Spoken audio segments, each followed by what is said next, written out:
क्या नाम है आपका? मेरा नाम राशिद अली खान है। मैं डिस्ट्रिक्ट बदायूं से हूँ। मदरसा आधुनिकीकरण शिक्षक समिति एकता समिति के बैनर तले जो ये विशाल धरना प्रदर्शन हो रहा है, इसमें जो है मैं आया हुआ हूँ और हमारी पहली मांग सरकार से यही है कि हमारा जो 50 माह से ज़्यादा का मानदेय रुका हुआ है उसको रिलीज़ किया जाए। क्यों रोका गया तुम्हारा ये? अब ये सरकार जानती होगी उसकी नीयत क्या है। सरकार के ये कहती है कि मदरसे में पढ़ाया नहीं जाता, इनको फ्री की तनख्वाह दी जाती है। हमारे टीचर्स को बार बार उन्होंने कभी पेपर्स के नाम पर कभी किसी नाम पर उन्होंने बार बार चेक किया है और अल्लाह ताला का फजलो करम है कि जो हम हर बार उनकी उम्मीदों से ज़्यादा खरे उतरते हैं। जो हमारे स्वर्गीय प्रधानमंत्री श्री अटल बिहारी वाजपेयी जी ने जो सपना देखा था वो सपना हम लोग तो पूरा कर रहे हैं, लेकिन जो सरकारें हैं वो उसको मिट्टी में मिला रही। कितने ऐसे शिक्षक हैं जिनको अभी तक तनख्वाह नहीं मिली है? टोटल कितने? यूपी से लगभग 25,500 शिक्षक। 25,000? 25,500 के करीब लगभग। तो टोटल स्टूडेंट कितने बच्चे हैं हर मदरसे के अंदर? वो तो मदरसों में अलग अलग बच्चे हैं। तो मदरसों में कौन कौन से सब्जेक्ट पढ़ाए जाते हैं? मदरसों में जितने भी आधुनिक सब्जेक्ट हैं वो सभी पढ़ाए जाते हैं। हमारे अपने सब्जेक्ट कुरान और इसको के साथ साथ साइंस है, मैथ है, कंप्यूटर है, इंग्लिश है, हिंदी है, सोशल स्टडी है, ये सारी चीज़ें जो है पढ़ाई जाती हैं। क्या कारण है कि सरकार की क्या मंशा है? आप इतने दिनों से धरना प्रदर्शन कर रहे हैं। आप ही पूछ सकते हैं और आपके माध्यम से हमारी बात वहाँ तक पहुँच सकती है। या आप पूछ सकते हैं कि आपकी क्या मंशा है या वो क्या चाहते हैं। हम तो बस इतना चाहते हैं हमारा बकाया का मानदेय दे दिया जाए बस। अगर बकाया का मानदेय दे देते हैं फिर आगे का क्या रहेगा आपका? अगर बकाया का मानदेय दे देते हैं तो फिर जो है आगे उनकी स्कीम ये होना चाहिए कि हमारा प्रतिमा जैसे दूसरे विभागों का वो अब तक मानदेय दे रहे हैं प्रतिमा, वही हमारा होना चाहिए। वही हमारा होना चाहिए। मैं जनपद बदायूं से आया हूं और मदरसा शिक्षक एकता समिति जनपद बदायूं का अध्यक्ष हूं। आप लोग यहाँ क्यों आए हैं? क्या परेशानी है? हमारा 50 से 54 माह तक का केंद्रांश नहीं मिला है। उस केंद्रांश की वजह से हम यहाँ दिल्ली में केंद्र सरकार से मांग करने के लिए आए हैं। क्या यूपी सरकार आपकी बात को नहीं सुन रहे हैं जो आप केंद्र सरकार के अंदर आए हैं? देखिए, दो तरीके का हम लोगों को मिलता है, एक राज्यांश और एक केंद्रांश। अच्छा। राज्यांश को देना ये राज्य सरकार का काम है और केंद्रांश देना जो है वो केंद्र सरकार का काम है। लेकिन 2014 से जब से हमारे ये मोदी जी आए हैं, उन्होंने एक नारा दिया था कि सबका विकास सबका विश्वास। तो ये नारा जो है वो कहीं ना कहीं अब हम लोगों को एक हवाई होता हुआ मालूम हो रहा है। इनके कैबिनेट मंत्री अमित शाह ने कह दिया था ये तो जुमले हैं सारे। जी, कैबिनेट मंत्री ने पहले बोल दिया था ये सब जुमले हैं। तो वो ऐसा है उन्होंने कहा, लेकिन हम सबसे पहले जो राजे अकीदत जो है वो अटल बिहारी वाजपेयी जी को पेश करते हैं, क्योंकि उन्होंने जो था इस स्कीम को लेके आए थे 1993 में।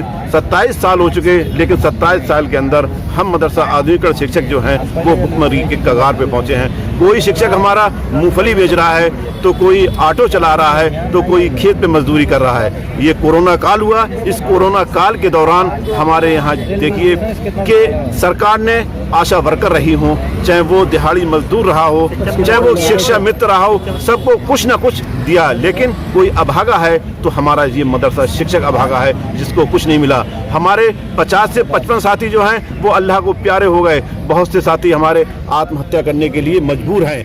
हमारी आपसे दरख्वास्त है, आप हमारा जो मीडिया वाले जो हैं हमारा एक तरीके से हमारा एक सहयोग करें और आपसे मैं दरख्वास्त भी करूंगा कि हमारी मांगों को आप केंद्र सरकार तक पहुंचाएं। टोटल कितने ऐसे कर्मचारी हैं जिनको अभी तक तनख्वाह नहीं मिली, इनका जो मानदेय रोक रखा? देखिए, पूरे हिंदुस्तान में कहा जाए तो संख्या हमारी 55,000 के करीब पहुंचती है, लेकिन हम लोग यूपी से आए हैं। यूपी में 25,500 ऐसे टीचर हैं जिनको 50 माह से केंद्रांश नहीं मिला है। अगर किसी एक अधिकारी को 2 महीने का केंद्रांश ना मिले तो वो चिल्लाने लगेगा, लेकिन हमारे सब्र का बांध देखिए कि हम 50 माह से सिर्फ सब्र कर रहे हैं और हमारा कुछ नहीं हो रहा है। यही हमारी आपसे दरख्वास्त है, आप हमारी मांगों को सरकार तक पहुँचाइए।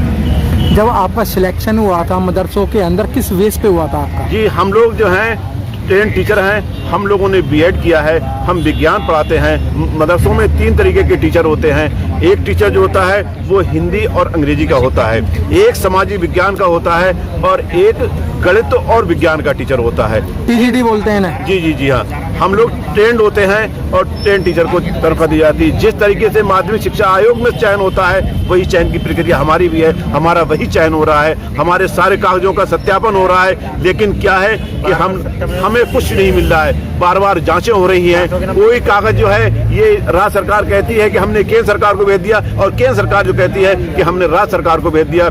इसके बीच में हम लोग पिस रहे हैं और हमारा कोई पुरसाने हाल नहीं है।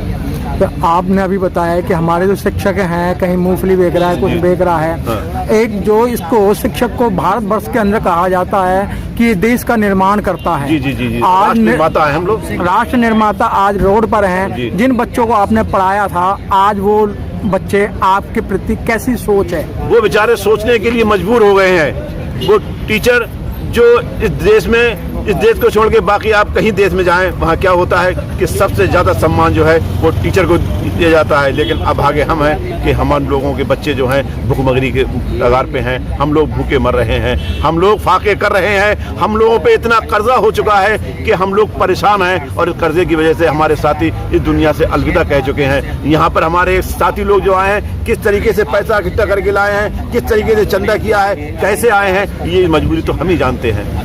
तो आज आप लोग किसको ज्ञापन देंगे? कि हम यहाँ आपके माध्यम से हम केंद्र सरकार को और खास तौर से मोदी जी को और जो हमारे मानव संसाधन विकास मंत्री जो कि अब शिक्षा मंत्रालय कहा जाता है, उनको आपके माध्यम से अपना हम ज्ञापन देने के लिए आए। आप इतने दिन से लगातार आंदोलन कर रहे हैं, अगर इस बार भी आपकी अगर बात नहीं मानी जाती तो अगला कदम क्या होगा? हमारा अगला कदम जो होगा, हम यहाँ पर आत्महत्या करने के लिए मजबूर होंगे। हम अपने बच्चों का पेट क्या पालें? बच्चों से हमें झूठ बोलना पड़ता है, अपने घर वालों से झूठ बोलना पड़ता है कि ये इस महीने पैसे आ रहे हैं और इस महीने पैसे आ रहे हैं। दुकानदार हमको रास्ता नहीं निकलने दे रहे हैं, हम लोग इस कर्ज में पूरी तरीके से डूबे हुए हैं। Press the bell icon on the YouTube app and never miss another update.